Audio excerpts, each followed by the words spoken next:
Hindi nga magalit, diba? Hindi naman nagagalit si mama. Inaano lang ni mama na kasi ang sabi mo walang pasok, wala namang nag-announce na walang pasok. Baka nagbibiro lang si teacher. Ito nga, tinetext nga ni mama yung principal. Tama na, tunukin mo muna. Bakit? Anong problema?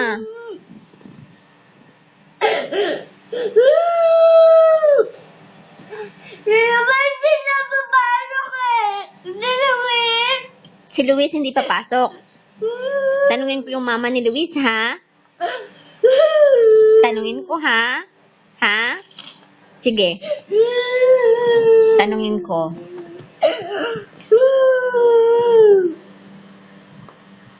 Pero mag-aral tayo mamaya. Bakit?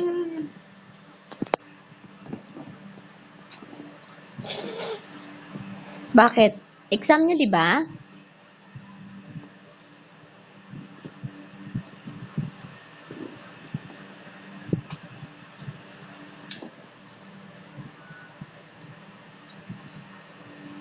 Iti-text ko si Ma'am Beth, ha? Kasi siya yung pinaka-boss doon. Mas mataas pa siya sa teacher mo. Yun yung principal. Bakit? Ayaw mo na! Bakit ayaw mo? Di ba nung tinanong ka lang naman ng teacher mo, sinong ayaw pumasok? Di ba sumagot ka, ikaw? Tapos, anong sinabi ng teacher? Sinabi ba niya na, okay, Riley, hindi ka papasok bukas? Sinabi ba niyang ganon? Hindi, pero hindi ako papasok bukas. Hindi ko. Bakit gusto mong hindi pumasok? Ha? Para tulog na lang ako. Puro tulog. Kasi naantok na ako sa school. Para bumuhay ako. Bakit inaantok ka sa school? Naantok ako doon eh. Gusto ko na matulog dito eh. So kanina, antok ka na. Tapos, di ba yung kaklase mo, sabi mo nga, natulog nga, ba't hindi ka nag-sleep kanina doon? Malakas yung ulo na eh. Ako hindi. Antok na talaga ako doon eh. Ganito na lang. Maaga na lang tayong matutulog. Kasi kagabi, pinapatulog ka ng maaga, hindi ka naman natulog ng maaga. Anong oras ka na natulog? Gano'n ako pumularo eh. Yun nga, di ba sabi ni mama, pag may school, bawal ang laro. Di ba? Kaya nga, pinagbabawalan kang maglaro.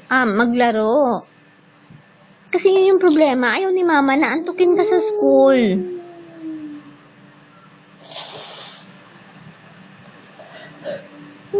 Pwede naman matulog. Pwede naman. Pag uwi mo, tulad ngayon, pwede ka nang matulog. Instead na maglaro ka, mahiga ka dyan. Gusto mo kuha ko ng unan? Ba't ayaw mo mag-sleep? Mamayang gabi na lang. Hindi na ako mag-aaral. Mag-review lang tayo. Tulog na lang ako. Tulog. Sige. Hindi ka na mag-aral. 7 o'clock matutulog ka na, ha? Ha? Bawal na muna ang TV. Ha? Para bukas, maaga pa tayo gigising at mag-school. Ano namang problema? Hindi ako pumasok bukas.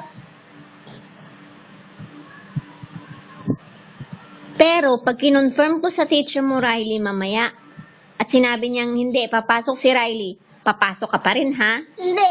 Bakit? Hindi ako papayag. Bakit? Sabihin ko mamaya, tanong ko sa teacher mo, bakit tinanong ka niya kung sinong ayaw pumasok? Bakit nagtanong siya? Anong rason niya?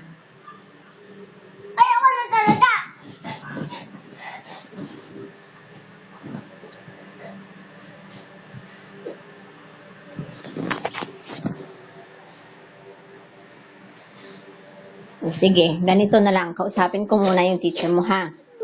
Ha? Ha? Para maliwanagan si mama kung ano ba talaga ang totoo. Ha? Ha? Huwag ka na munang umiyak. Tanungin ko muna. Huwag ka na munang umiyak. Huwag ka na munang umiyak. Kakausapin ko muna si Teacher Eunice. Ha?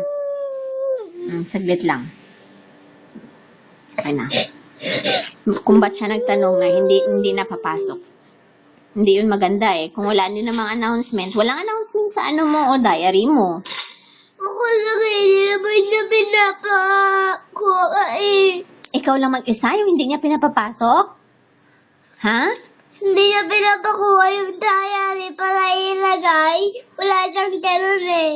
Ah, wala. Pero yung mga kasamahan mo, mga classmate mo, pinakuha niya. Hindi. Ah, hindi din. So, nagtanong nga siya kanina sa inyo. Yun lang yung ginawa niya. O sige, tanong ko ha. Tapos balikan kita ha. O huwag ka nang umiyak. Umupo ka na doon. Matulog ka muna. Kasi antok ka na. Sige na. Hindi ba ako atok? Mamayang gabi na lang ako matutulog. O sige. Tayin mo ha. Tatawagan ko yung mama ni, ni Luis. Tanungin ko kung anong number ni Teacher Eunice. Ha? Sige.